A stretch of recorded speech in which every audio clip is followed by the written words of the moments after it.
میرا نام انیر عادل ہے اور میرا تعلق SMP society for minors protection and development سے۔ یہ ادارہ 2009 میں شروع ہوا، جس کا آغاز میں نے اور چند ساتھیوں نے مل کر کیا۔ SMP مختلف ایشوز پہ مختلف تھیمیٹک ایریاز پر کام کرتی ہے، جن میں سے ایک تھیمیٹک ایریا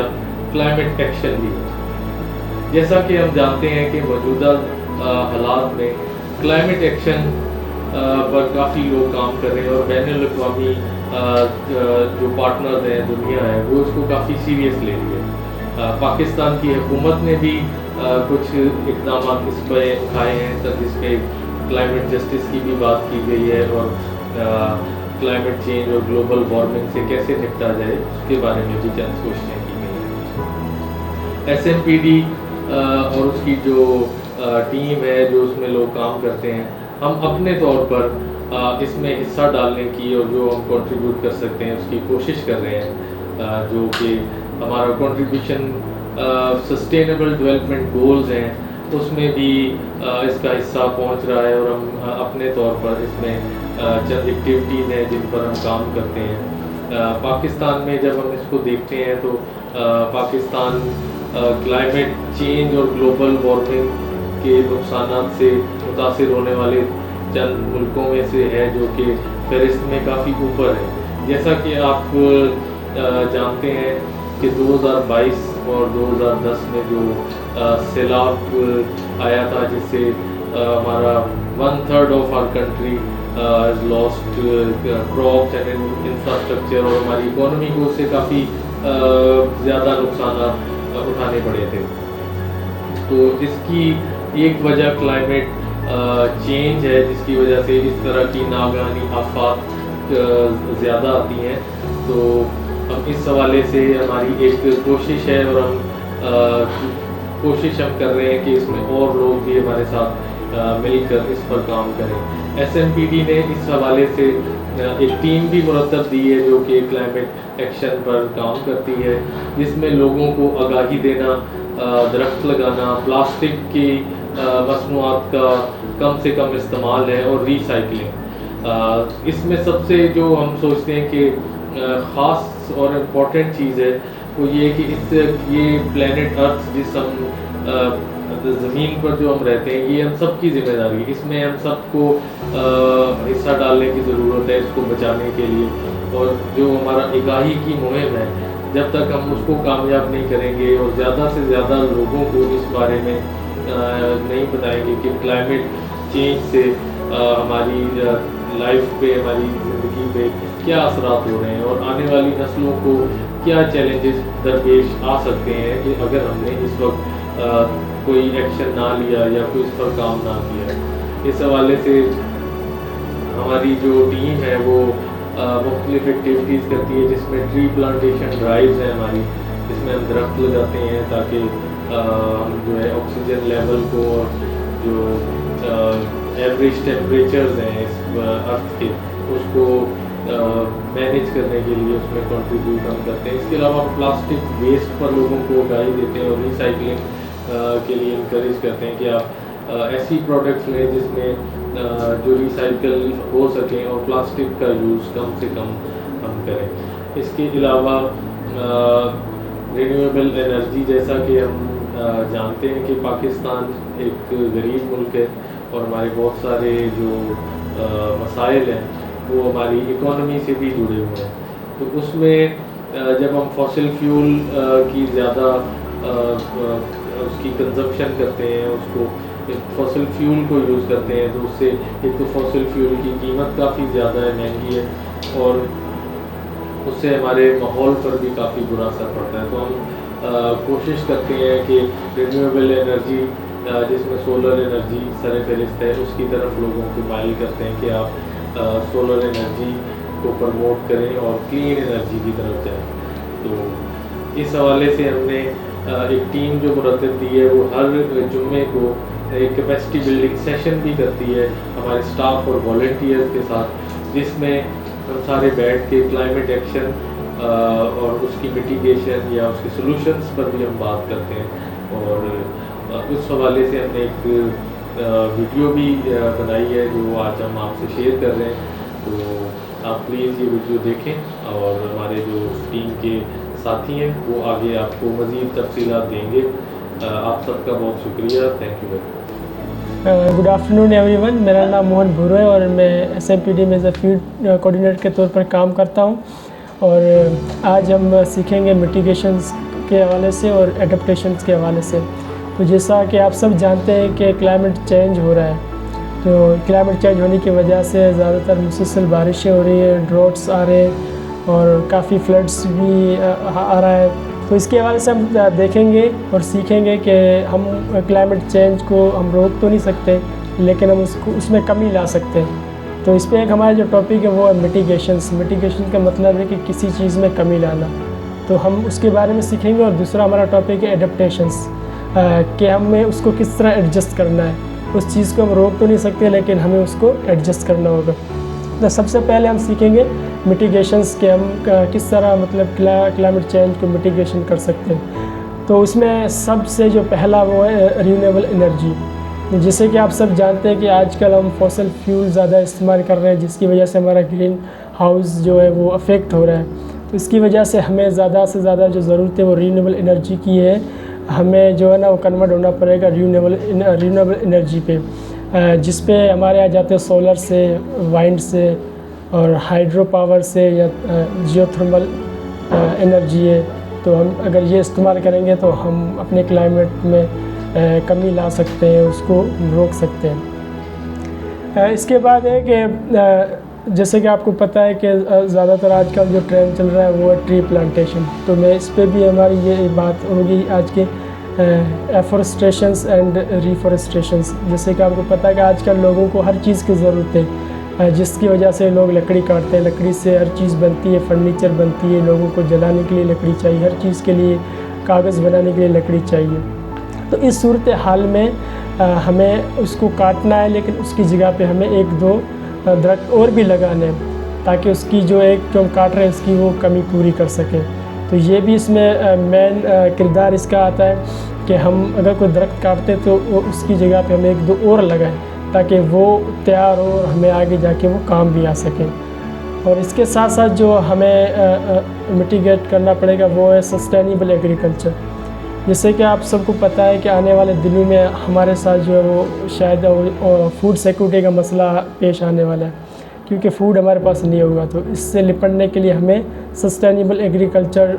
بنانا پڑے گا، کہ ہم خود سے کس طرح سبزیاں جو ہیں وہ اگا سکتے ہیں، اس کے کیا طریقہ کار ہوں گے۔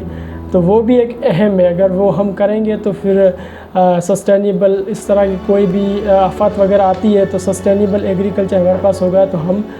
وہ فوڈ استعمال کر سکتے ہیں اس سچویشنس میں۔ اس کے بعد ویسٹ مینجمنٹ، جیسے کہ آپ سب جانتے ہیں کہ آج کل زیادہ تر مسئلہ آ رہا ہے ویسٹ مینجمنٹ کے اوپر، کیونکہ لوگوں کو اتنی اویئرنیس نہیں ہے ویسٹ مینجمنٹ کیا ہے۔ آج کل کہیں بھی لوگ کچرا پھینک دیتے ہیں، کوئی ان کو اویئرنیس نہیں ہے، ان کو پتہ نہیں ہے کہ یہ کچرا کتنا نقصان دہ ہے۔ اور وہی جو پلاسٹکس ہوتے ہیں وہی یہاں سے سمندروں میں جاتے ہیں، سمندر میں جانے سے جو وہاں کے جانور وغیرہ ہیں وہ ان سے افیکٹ ہوتے ہیں۔ اور اسی طرح ہمیں زیادہ تر جو ہے نا فوڈ ویسٹ مینجمنٹ پہ کام کرنے کی بھی ضرورت ہے۔ جو بھی وہ چیزیں ہیں اس کو ہمیں ریسائیکل کرنی پڑے گی، کمپوسٹنگ کرنی پڑے گی، اور ہمیں اس کو لینڈ فل میں ایک جگہ رکھنی ہوگی۔ پھر ہم اپنے کلائمیٹ کو میٹیگیٹ کر سکتے ہیں ویسٹ مینجمنٹ کے۔ زیادہ تر ہمیں کام کرنے کی اس پہ ضرورت ہے۔ اس کے بعد جو ہے کہ ڈیکاربائزیشنس، جو فیکٹری انڈسٹریز ہے اس میں بھی ہم دیکھ سکتے ہیں کہ سب سے زیادہ جو ہے اس میں سے جو دھواں وغیرہ نکلتا ہے وہ ہمارے گرین ہاؤس کو افیکٹ کر رہا ہے۔ تو جو وہ فیکٹریاں ہوتی ہے وہ ایسے کام کے لیے استعمال، جو ضروری چیزیں جو پروڈکشنز کرتی ہے ایسی چیز کے لیے استعمال ہونی چاہیے، تاکہ ہمارے آنے والے جو جنریشن ہے اس کے لیے فائدہ مند ہو، نہ کہ اس سے کوئی نقصان ہو۔ ایسی کلین جو ہے پروڈکشنز اس سے بننی چاہیے اور کلین ہونی چاہیے وہ۔ اس کے بعد جو ہے وہ پبلک اویئرنیس اینڈ ایجوکیشن۔ سب سے زیادہ جو ضرورت ہے لوگوں کو آج کل وہ ہے پبلک اویئرنیس اینڈ ایجوکیشنس کی،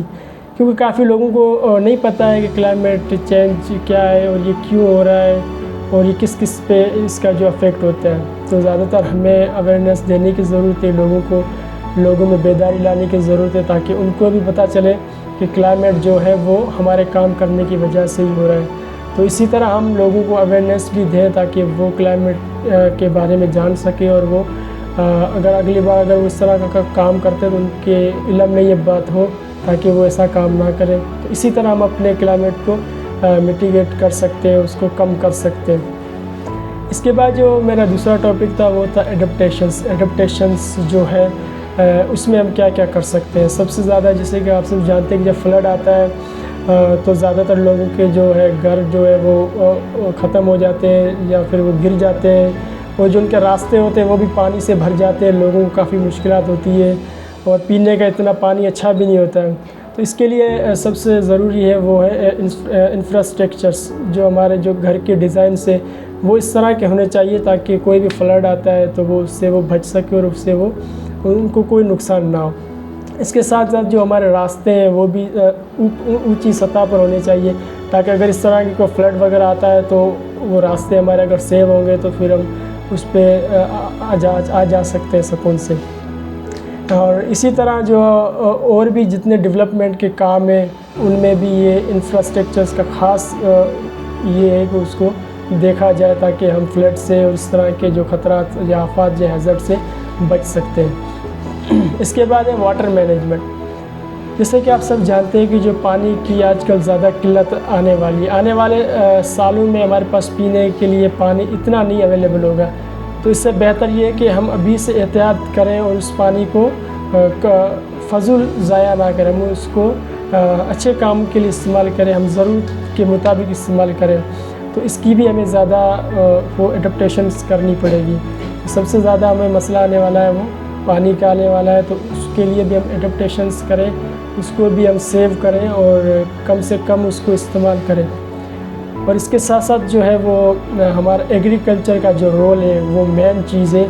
تو ہمارے جو ایگریکلچر میں جو ہمارے کراپس ہوتے ہیں وہ ڈائیورسیفیکیشنس ایگریکلچر ہونی چاہیے۔ ہم ایک طرح کے فصل نہ لگائیں بلکہ ہم مختلف کیٹیگریز کے فصل یا ویرائٹی کے فصل لگا سکتے ہیں، جس کی وجہ سے اگر کوئی فلڈس آتا ہے یا اس طرح کے کوئی بھی قدرتی آفات آتی ہے تو جو کچھ فصل جو اس میں ختم ہو جاتے ہیں، ہم ایسے فصل لگائیں جو ڈراٹ ریزسٹنٹس کراپس ہوتی ہے۔ اگر اس طرح کی کوئی ڈراٹس وغیرہ آتے ہیں تو اس میں انہیں کوئی اس طرح کی تبدیلی نہ آئے کیونکہ وہ کھڑے ہوں۔ تو اسی کے ساتھ یہ ہمارے تھے دو ٹاپکس مین جس پہ میں نے آپ سے بات کی ہے، تو میری اس پہ ریکمنڈیشنس یہ ہیں کہ ہم اس میں کس طرح کمی لا سکتے ہیں۔ تو سب سے زیادہ اس میں یہ ہے کہ actions for a healthy plant, ہم اپنے سیارے کو بچانے کے لیے کیا کیا کر سکتے ہیں۔ تو جیسے میں نے آپ کو کافی چیزیں بتا دی ہیں، اور اس میں جو مین چیزیں یہ ہے کہ جو ہمارے گھر میں انرجی ہم یوز کرتے ہیں ہم اس کو کم سے کم یوز کریں، حفاظت یوز کریں۔ اگر کوئی کمرے میں نہیں ہے، اس طرح کا فین چل رہا ہے یا بلب جل رہا ہے تو ہم اس کو جب باہر جاتے ہیں تو ہم اس کو بند کریں۔ اس طرح ہم اپنی انرجی کو سیو کر سکتے ہیں۔ اور زیادہ تر ہم آج کل جو سولر جو کلین انرجی ہم اس کا استعمال کر سکتے ہیں، اپنے گھروں میں ہم اس کو انسٹال کرا سکتے ہیں اور ہم اس پہ اپنے ہوم کو جو ہے نا وہ ٹرن کر سکتے ہیں۔ اسی کے ساتھ ساتھ آج کل جو ہماری ٹریفک زیادہ ہوگی جس کی وجہ سے جو فوسل فیول پہ گاڑیاں زیادہ چل رہی ہیں جس کی وجہ سے ہمارے کلائمیٹ زیادہ افیکٹ ہو رہا ہے، تو اس صورت میں ہم یہ کر سکتے ہیں کہ ہم ایڈجسٹ کر سکتے ہیں، ہم بائک کم سے کم استعمال کر سکتے ہیں۔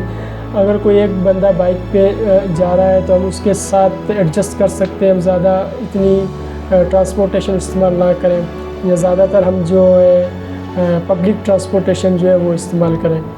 اس کے ساتھ ساتھ جو ہے زیادہ تر ہمیں کام کرنا ہوگا ریڈیوز پہ اور ری یوز پہ اور ریپیئر پہ اور ریسائیکل پہ۔ جیسے کہ پلاسٹک کی آج کل چیزیں جو زیادہ ہیں تو ہم اس کو ریڈیوز کر سکتے ہیں اور اس کو ری یوز بھی کر سکتے ہیں اور ریسائیکل بھی کر سکتے ہیں تاکہ وہ اسی پروسیس میں چلتی رہے۔ تو آج کا یہ جو میرا ٹاپک تھا، امید ہے کہ آپ سب کو سمجھ آیا ہوگا۔ تو آج کے لیے اتنا، پھر ملتے ہیں اگلے ویڈیو میں۔ خدا حافظ۔ ہیلو ایوری ون، میرا نام ہے نعمان۔ تو آج ہم بات کریں گے واٹر سائیکل پہ۔ آپ سب کو پتہ ہے کہ پانی ہمارے لیے بہت ہی قیمتی ہے، تو ہم بات کریں گے کہ پانی ہماری دنیا میں کتنے پرسنٹ ہے۔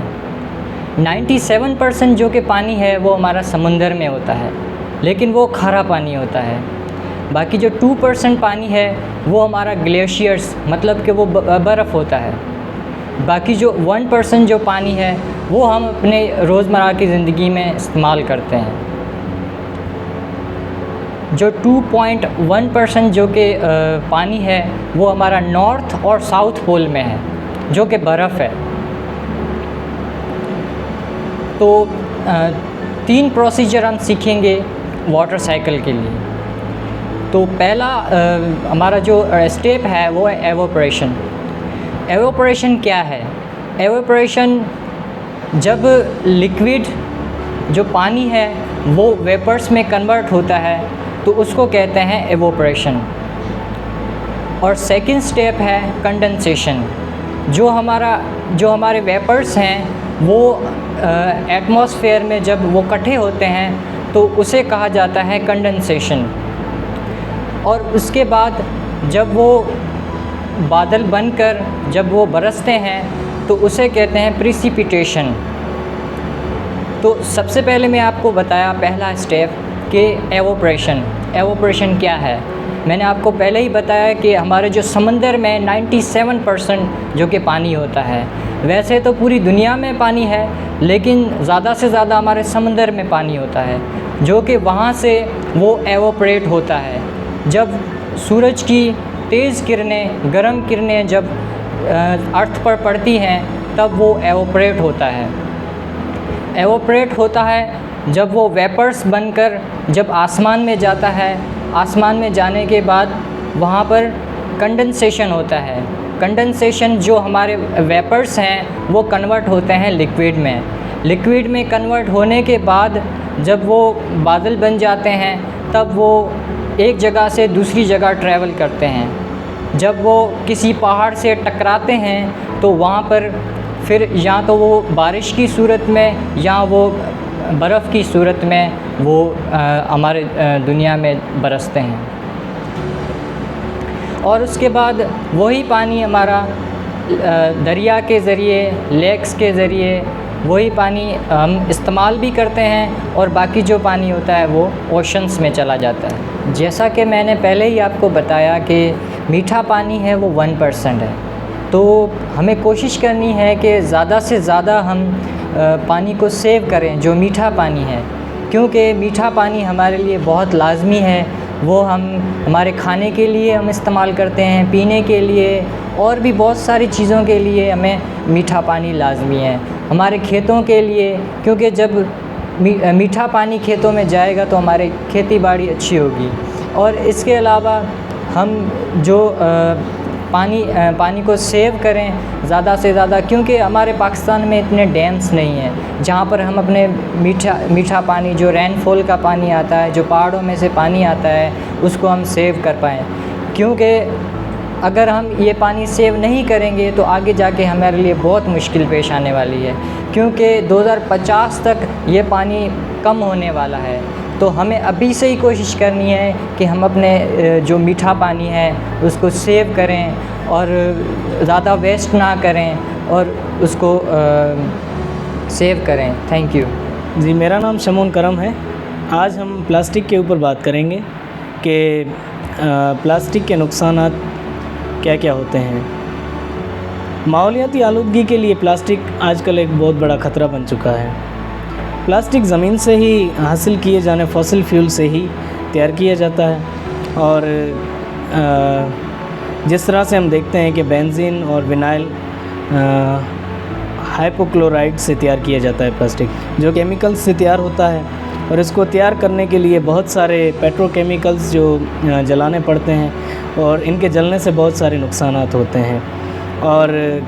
اس کے بعد جب پلاسٹک بن جاتا ہے تو اس کا سنگل یوز کیا جاتا ہے یعنی کہ ہم ایک دفعہ اس کو استعمال کرتے ہیں اور پھر پھینک دیتے ہیں.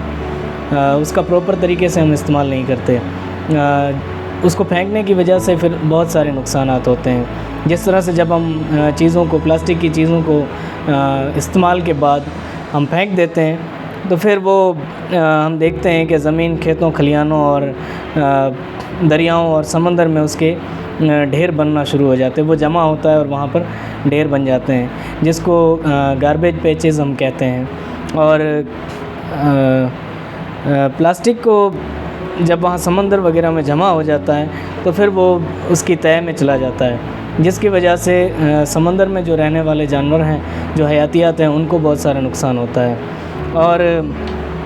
سمندری پلاسٹک کا سب سے بڑا ذخیرہ جو ہے وہ شمالی پیسفک اوشن میں واقع ہے، جس کو انگریزی میں گریٹ گاربیج پیچ کا نام دیا گیا ہے۔ اور ہم دیکھتے ہیں کہ اگر پلاسٹک کو ہم نے کنٹرول نہ کیا تو آج کل اس کے کتنے بڑے جو نقصانات جو ہیں وہ واقع ہو رہے ہیں۔ اور یہ کہنے میں آیا ہے کہ ہر سال تقریباً 8 ملین ٹن پلاسٹک جو ہے وہ سمندر میں جمع ہوتا ہے۔ اعداد و شمار کے مطابق اس وقت دنیا بھر کے سمندروں میں 5 کروڑ ٹن پلاسٹک جو ہے وہ موجود ہے، جو کہ ہم انسانوں کے لیے اور جو کہ سمندری حیاتیات جو جتنی بھی ہیں ان کے لیے بہت زیادہ نقصان کار ہے۔ اور یہاں تک کہ جو پلاسٹک جو ہے وہ ہر سال پلاسٹک کی وجہ سے 10 لاکھ پرندے اور 1 لاکھ سمندری جانور جو ہیں وہ اس کو کھانے سے اور اس میں پھنس جانے کی وجہ سے جو مر رہے ہیں۔ اور جانوروں کی نسلیں جو ہیں وہ ختم ہو رہی ہیں۔ آج کل جس طرح سے ہم دیکھتے ہیں کہ سمندری کافی ایسے جانور جو تھے، ایسی حیاتیات تھی، ایسی نسلیں تھیں ان کی، جو آج کل ہمیں دیکھنے کو نہیں ملتی، جو ختم ہو چکے ہیں پلاسٹک کو، کیونکہ وہ اپنی خوراک سمجھ کر وہ پلاسٹک کو کھاتے ہیں اور اس کی وجہ سے پھر ان کے آرگینزمز میں وہ پلاسٹک اور مائکرو پلاسٹک جو ہوتے ہیں، اس کے ذرات جو ہوتے ہیں پلاسٹک کے، وہ ان کے آرگینزمز میں چلے جاتے ہیں اور اس کی وجہ سے ان کی موت واقع ہو جاتی ہے۔ اور اس طرح زمین پر بھی جتنے بھی جانوروں کو ہم دیکھتے ہیں کہ جب وہ زمین پر بھی کسی پلاسٹک کو کہیں کچرے میں اگر وہ چر رہے ہیں تو پھر وہ اس کو بھی اپنی خوراک سمجھ کر کھاتے ہیں، تو اس کی وجہ سے ان کی موت واقعات ہو رہی ہے۔ اور جس کی وجہ سے ہم دیکھ رہے ہیں کہ کافی سارے ایسے جانور ہیں اس دنیا میں جو جن کی نسلیں جو ہیں آج کل ہمیں دیکھنے کو نہیں مل رہی، وہ ختم ہو رہی ہیں نسلیں۔ اب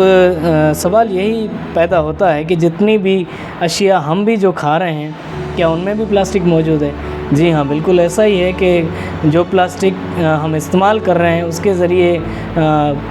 جو پلاسٹک کی چیزیں ہیں جو ہم استعمال کر رہے ہیں، جیسے کہ سافٹ ڈرنک ہیں، کولڈ ڈرنک ہے اور پلاسٹک کی بوٹلز ہیں، جتنی بھی چیزیں ہم استعمال کر رہے ہیں اس میں مائکرو پلاسٹک جو ہے وہ شامل ہو کر ہمارے جسم میں شامل ہو جاتا ہے۔ اور اس کی وجہ سے جو اس کے ذرات جو ہیں وہ ہمارے ریسپائریٹری سسٹم میں بھی آ جاتے ہیں اور اس طرح سے ہمارے جسم میں داخل ہو کر بہت ساری ایسی مضر اثرات جو ہوتے ہیں وہ پیدا کرتے ہیں، بہت ساری مضر بیماریاں جو ہیں وہ ہمارے جسم میں پیدا کرتے ہیں، اور جس کی وجہ سے بہت سی ایسی بیماریاں جو ہیں وہ انسان میں آ رہی ہیں اور ہماری موت بھی واقع ہو رہی ہے بہت سے ایسے لوگوں میں۔ تو اس طرح سے دیکھتے ہیں کہ ان سب باتوں سے ہم اندازہ لگا سکتے ہیں کہ پلاسٹک کس قدر زمینی اور آبی حیاتیات کو ختم کرتا جا رہا ہے۔ اگر اسی طرح سے یہ سلسلہ چلتا رہا تو آئندہ چند سالوں میں ہمیں بہت سارے ایسی بیماریوں کا، بہت ساری وباؤں کا ہمیں سامنا کرنا پڑ سکتا ہے۔ پلاسٹک جو کہ اب ہماری زندگی کا ایک حصہ بن چکا ہے، اور اگر ہم بہتر مستقبل اپنا چاہتے ہیں تو اور بہتر زندگی گزارنا چاہتے ہیں تو پلاسٹک کے استعمال کو ہمیں کم کرنا پڑے گا۔ اگر ہم کوئی پلاسٹک کی چیزیں خرید رہے ہیں تو اس کو ہم کوشش کریں کہ اس کو ری یوز کریں، دوبارہ استعمال کریں، جتنا ہو سکے ان چیزوں کو دوبارہ استعمال کریں، کیونکہ جس طرح پہلے میں بتا چکا ہوں کہ پلاسٹک اگر ایک دفعہ وہ ان کیمیکل سے بن جاتا ہے تو پھر دوبارہ مشکل ہوتا ہے کہ ہم اس کو دوبارہ سے اس کو ختم کر پائیں، کیونکہ کہا جاتا ہے کہ پلاسٹک کو کئی 100 سال لگ جاتے ہیں اس کو ختم ہونے میں۔ تو اس لیے ضروری ہے کہ ہم اپنا فیوچر کا خیال رکھتے ہوئے پلاسٹک کی چیزوں کو دوبارہ استعمال کریں، ان کو ری یوز کریں۔ پلاسٹک کی چیزوں کو ری یوز کرنے سے ہم اپنے مستقبل کو بچا سکتے ہیں، اور پلاسٹک کو پانی اور مٹی سے بچانا ہوگا، یہ لازم ہے۔ اس کے ساتھ ساتھ ہمیں بایو ڈیگریڈیبل بیگز کا استعمال کرنا ہوگا، جس کے نقصانات پلاسٹک سے کئی حد تک کم ہوتے ہیں، کیونکہ جس طرح ہم دیکھیں کہ بایو ڈیگریڈیبل بیگز جو ہیں اس کے استعمال سے ہم اپنے ماحول کو بچا سکتے ہیں، بجائے اس کے کہ ہم پلاسٹک بیگز استعمال کریں۔ پلاسٹک بیگز یہ ہوتا ہے کہ زیادہ تر ہم ونس ٹائم یوز کرتے ہیں اور اس کے بعد استعمال میں نہیں لایا جاتا،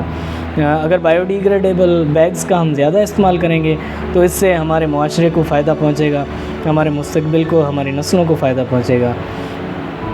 جس طرح سے ایک سوال یہ بھی اٹھتا ہے کہ پلاسٹک کو جلایا جائے، تو کافی لوگ یہ بھی سمجھتے ہیں کہ اگر جلا دیں تو پھر شاید اس کی گندگی یا اس کی پولیوشن میں کمی آ سکتی ہے۔ پر ایک بات یہ بھی ظاہر ہوتی ہے کہ اگر پلاسٹک کو ہم جلاتے ہیں تو اس سے بھی بہت سارے نقصانات ہوتے ہیں، جو کہ جس طرح جاندار چیزوں کو اور خاص کر انسانوں کو جو ان کے ریسپائریٹری سسٹم میں اس کا جب دھواں شامل ہوتا ہے تو وہ ہمارے جسم میں بہت سارے مضر اثرات پیدا کرتا ہے، اور سب سے زیادہ اوزون لیئر کو بھی وہ دھواں جو ہے وہ نقصان پہنچاتا ہے۔ تو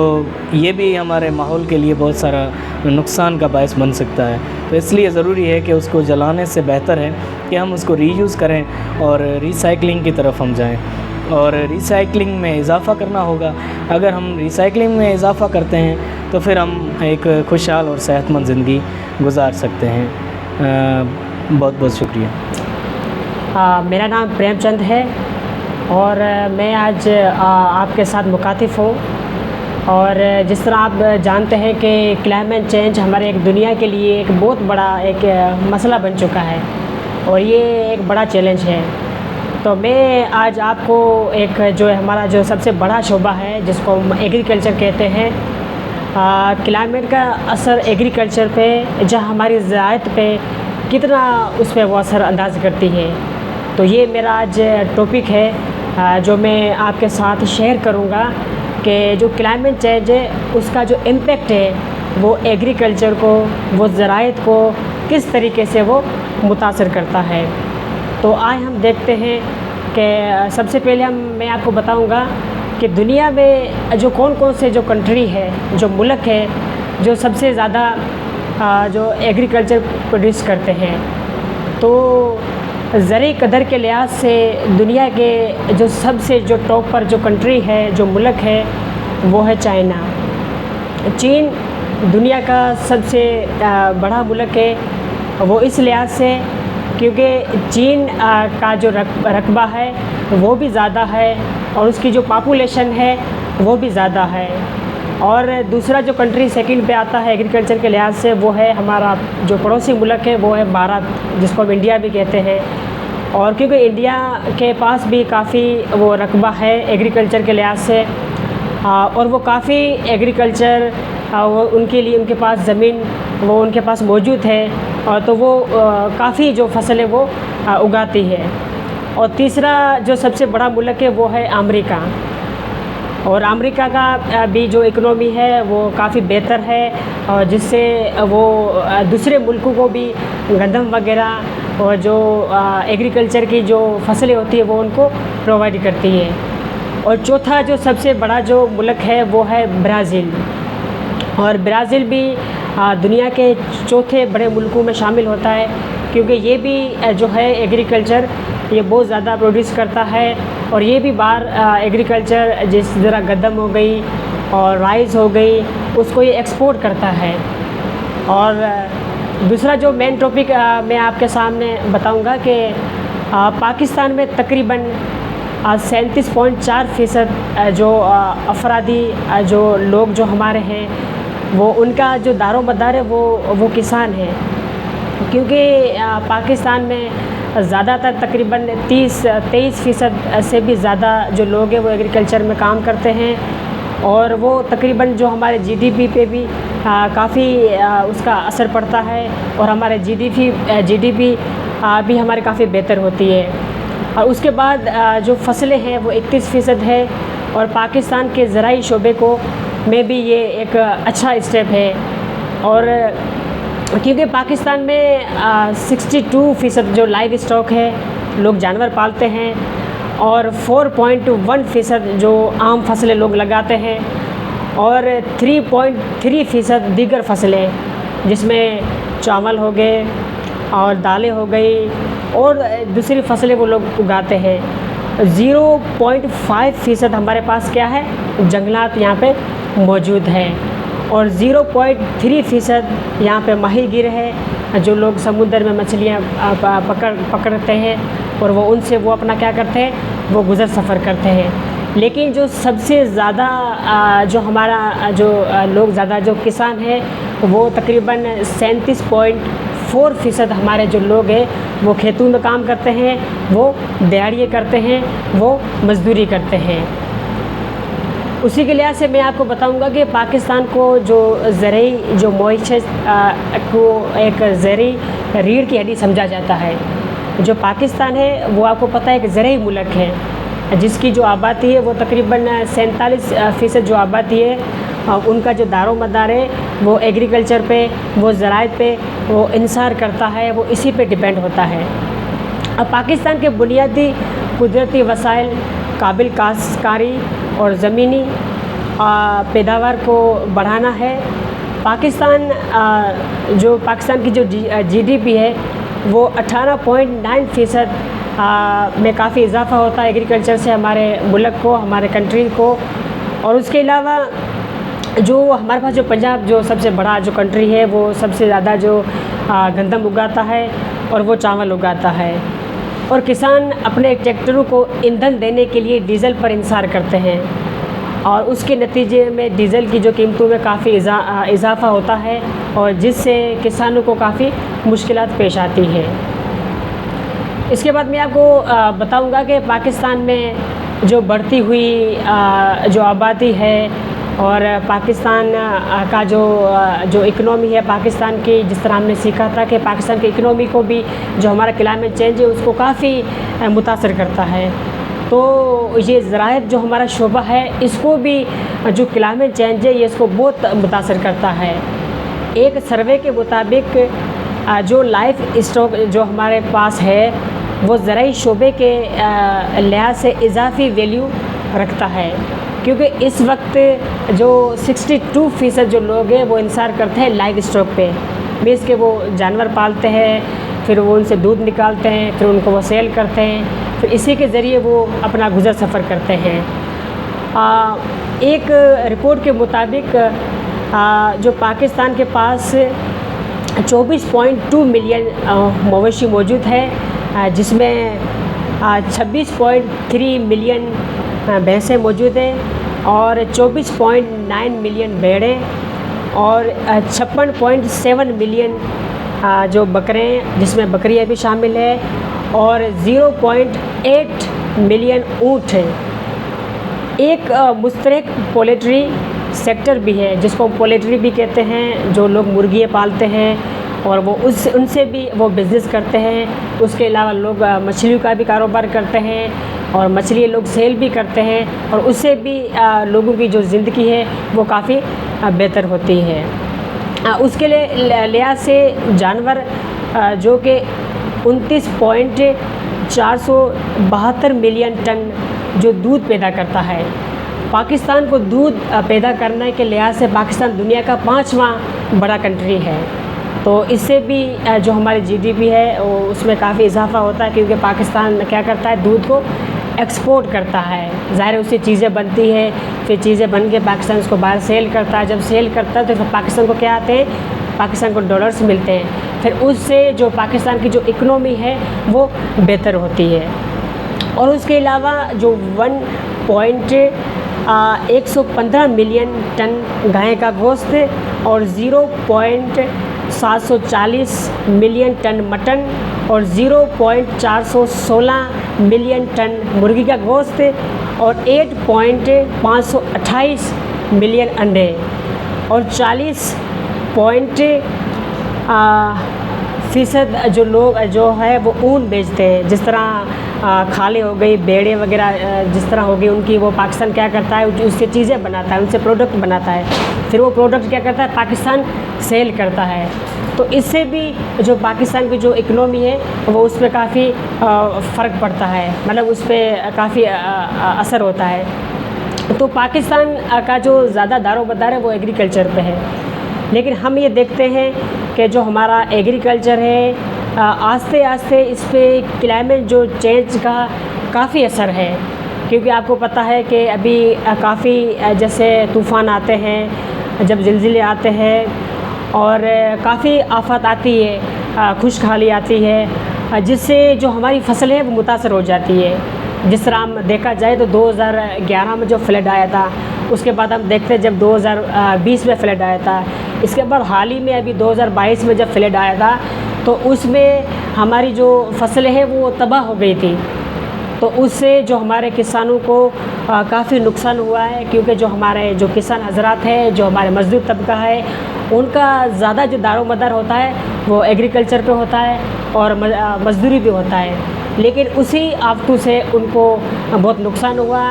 اور وہ جو لوگ ہیں وہ قرضی ہو گئے کیونکہ ان کے جو فصلیں تھے وہ تباہ ہو گئے تھے. تو یہ جو سارا جو دار و مدار ہے یہ جو ہے جو کلائمیٹ چینج کا اثر ہے. جو میں آپ کو بتاؤں گا کہ جو کلائمیٹ چینج کا جو اثر ہے وہ پاکستان پہ جب دنیا پر یہ کب سے شروع ہوا؟ یہ 1960 سے 1970 کی جو دہائی تھی ان میں یہ دیکھا گیا،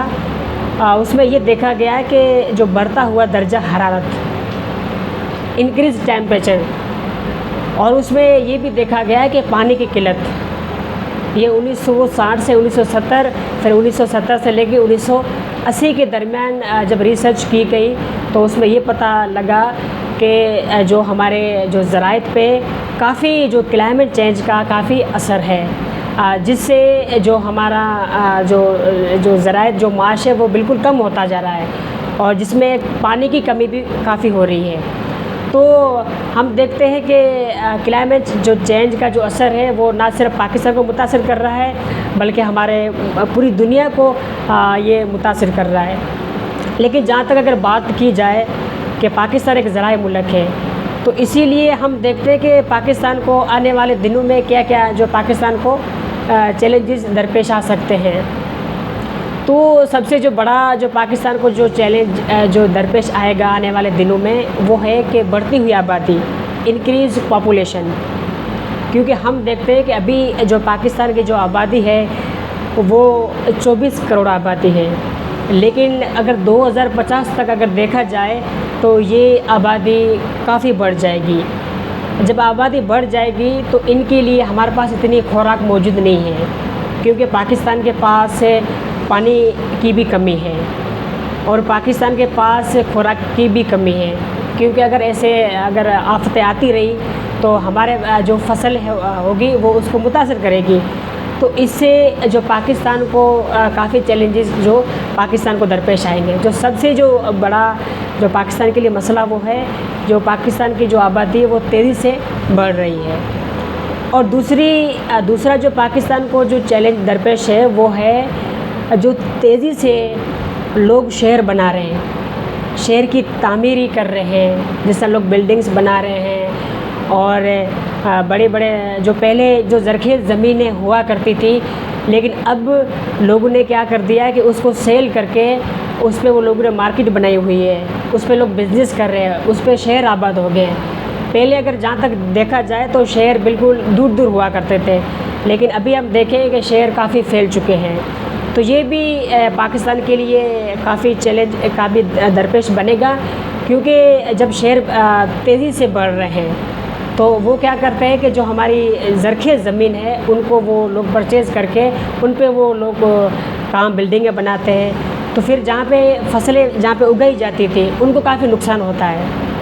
اور جو تیسری جو پاکستان کو جو سب سے بڑا مسئلہ ہے کہ وہ فوڈ ڈیمانڈ پاکستان میں بڑھ جائے گی. ظاہر ہے جب پاکستان کی جو آبادی ہے وہ تیزی سے جب پھیلے گی تو ظاہر ہے پاکستان کے جو لوگوں کو فوڈ تو چاہیے، پاکستان کو خوراک تو چاہیے. تو ان کے لیے پاکستان کو یہ بھی ایک چیلنجز پاکستان کو درپیش آئے گا. اور جو چوتھے نمبر پہ جو پاکستان کو جو چیلنج درپیش آئے گا وہ ہے رائزنگ فوڈ پرائز. دن بہ دن مہنگائی ہوتی جائے گی کیونکہ ہمارے پاس یہاں پہ فصل تو موجود ہے ہی نہیں. اگر یہاں پہ فصل ہوں گے تو وہ ہمیں کم داموں پہ ہم پرچیز کر سکتے ہیں، لیکن جب ہمارے پاس گندم نہیں ہوگی، جب ہم باہر سے پرچیز کریں گے تو ظاہر ہے وہ گندم ہمیں مہنگی ملے گی. تو اسی لیے پاکستان کو آنے والے دنوں میں اس کا بھی سامنا کرنا پڑتا ہے کہ پاکستان میں جو مہنگائی ہے وہ کافی ہو جائے گی اور جو لوگ ہیں، جو غریب مزدور ہے، جو کسان ہے، ان کے لیے وہ چیزیں خریدنا بہت مشکل ہو جائے گا.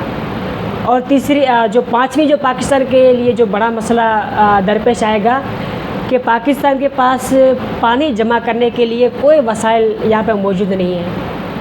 کیونکہ جہاں تک اگر دیکھا جائے تو پاکستان کے پاس ڈیم تو موجود ہے،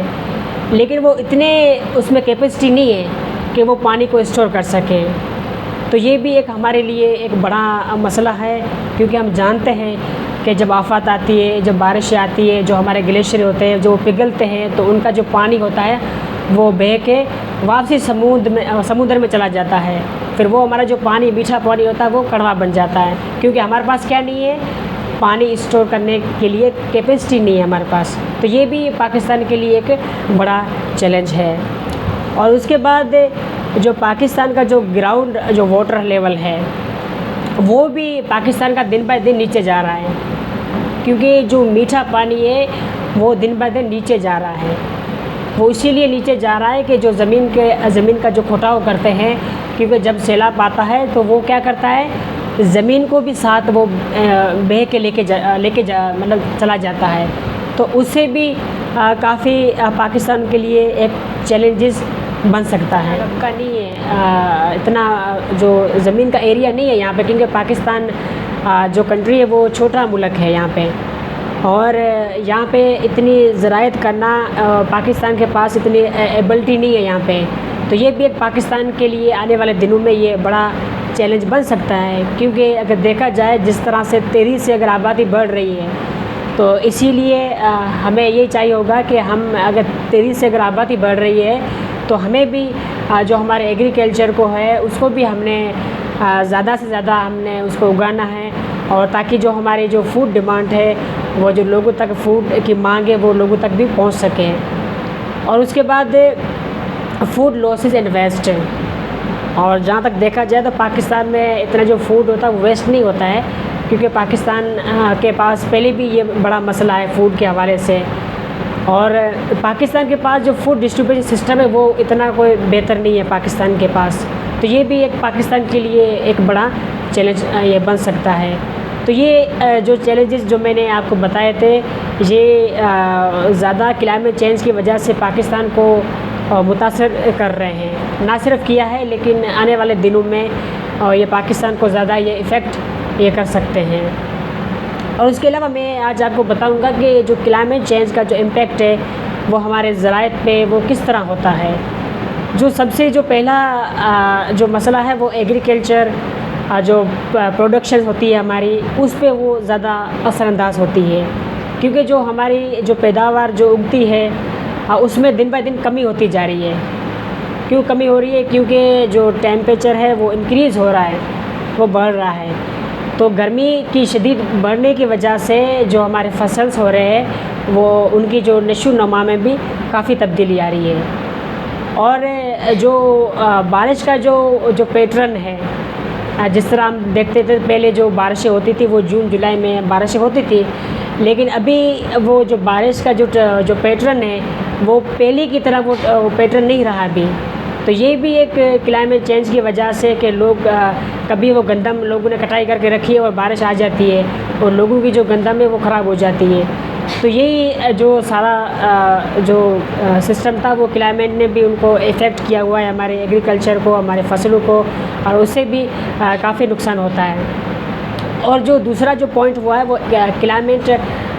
impact civil and water resource. جو کلائمیٹ چینج جو موسم کی جو تبدیلی ہے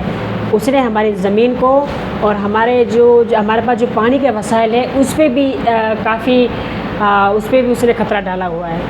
کیونکہ جو ہمارے پاس دنیا میں جس طرح آپ جانتے ہیں کہ پاکستان کے پاس یا پوری دنیا کے پاس صرف 1% جو پانی ہے وہ پینے کے لائق ہے، اسی سے ہم ایگریکلچر اگاتے ہیں، وہی پانی ہم پینے کے لیے یوز کرتے ہیں، تو یہی مطلب دن بائی دن جو ہمارے پاس جو پانی ہے وہ کم ہوتا جا رہا ہے۔ اور تیسرا چیلنج پاکستان کو ایگریکلچر کے لحاظ سے یہ ہے کہ یہ کسان کو بھی متاثر کرتا ہے، کسان کو متاثر کرتا ہے، اور ہمارے جو مویشی ہے، لائیو اسٹاک ہے، یہ ان کو بھی کافی متاثر کرتا ہے،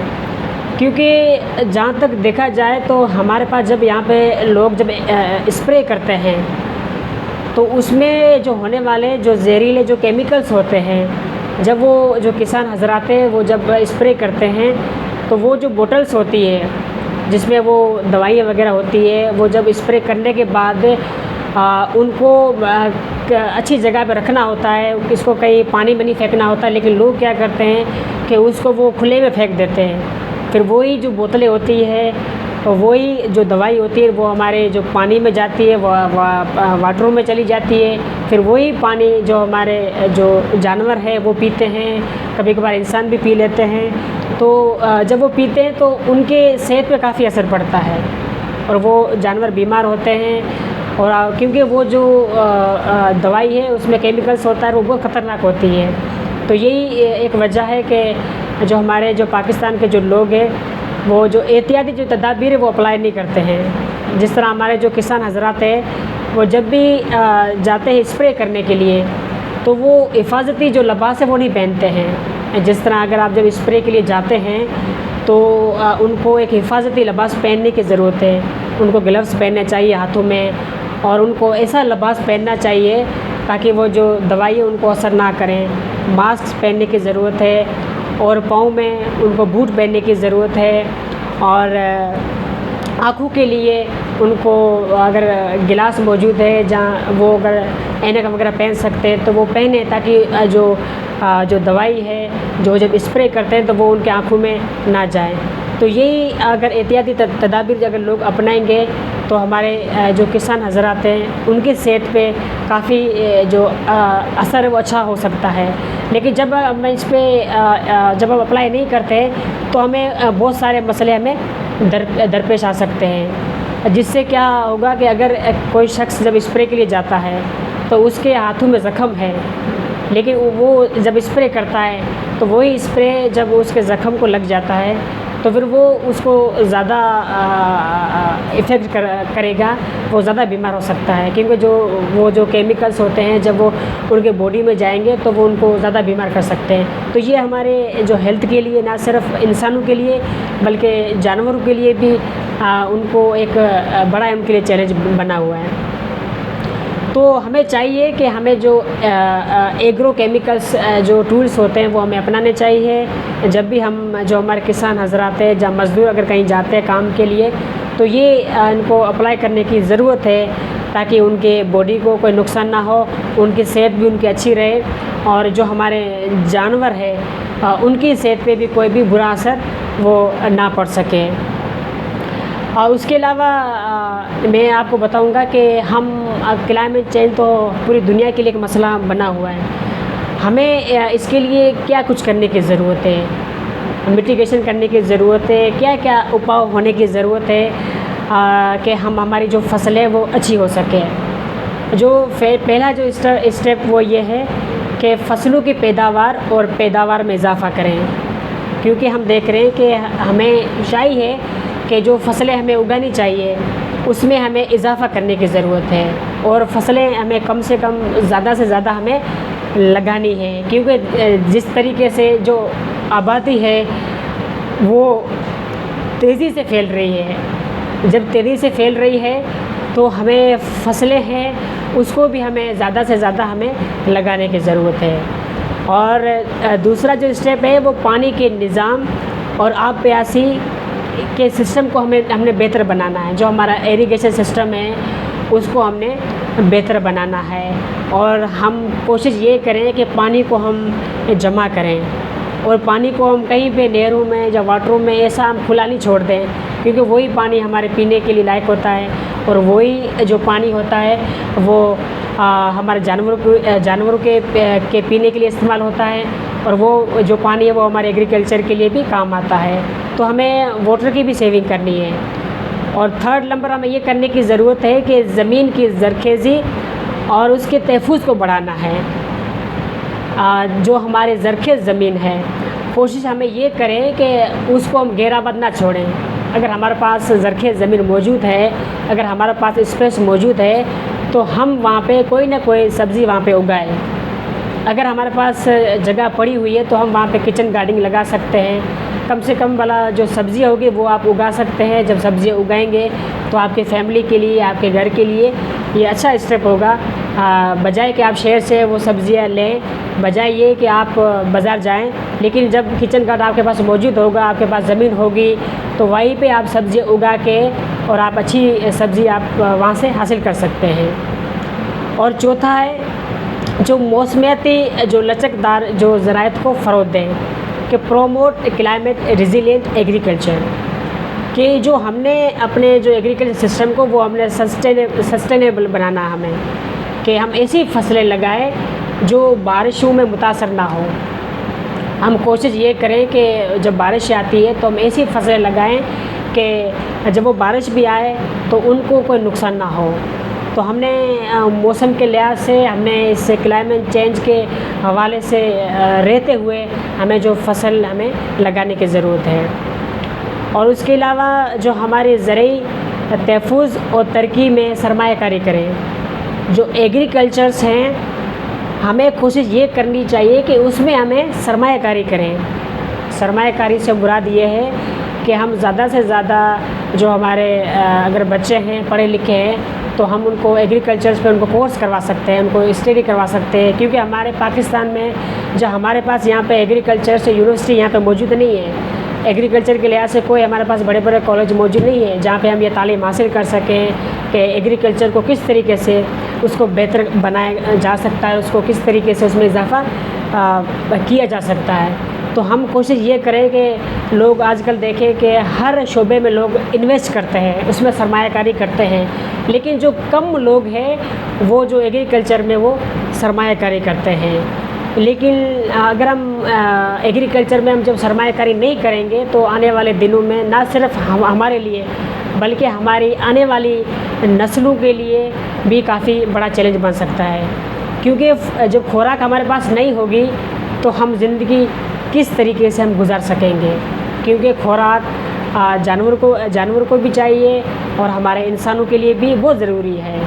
تو آج کل ہم دیکھیں جو انسان ہے وہ بڑی بڑی چیزوں میں انویسٹ کر رہا ہے، لیکن ایگریکلچر میں وہ کم انویسٹ کرتا ہے۔ تو ہمیں جو ہمارے کسان حضرات ہیں، جو ہمارے زمیندار جو بھائی ہیں، جو زمیندار حضرات ہیں، ان سے مطلب یہی ہماری درخواست ہے کہ آپ ان کو فروغ دیں، ایگریکلچر میں آپ زیادہ انویسٹ کریں۔ جب آپ زیادہ انویسٹ کریں گے تو آپ کو وہاں سے پروفٹ زیادہ ہوگا۔ اور اس کے بعد جو خوراک ذخیرہ کرنے اور محفوظ کرنے کی صلاحیت کو ہم نے بڑھانا ہے۔ کوشش ہم نے یہ کرنی ہے کہ ہم نے خوراک کو اسٹور کرنا ہے اور اس کی کیپیسٹی کو ہم نے کیا کرنا ہے، بڑھانا ہے۔ تو یہ کچھ اسٹیپ تھے جو میں نے آج آپ کے ساتھ شیئر کیے ہیں کہ کلائمیٹ چینج کا جو اثر ہے وہ کلائمیٹ جو پوری دنیا پر تو ہے، لیکن ہم کس طریقے سے امید کرتا ہوں کہ آج کا جو عنوان ہے، جو آپ کے ساتھ جو نالج شیئر کی گئی ہے وہ آج آپ کو پسند آئی ہوگی، اور آپ سب کا میں بہت تہ دل سے شکر گزار ہوں۔ اوکے، شکریہ۔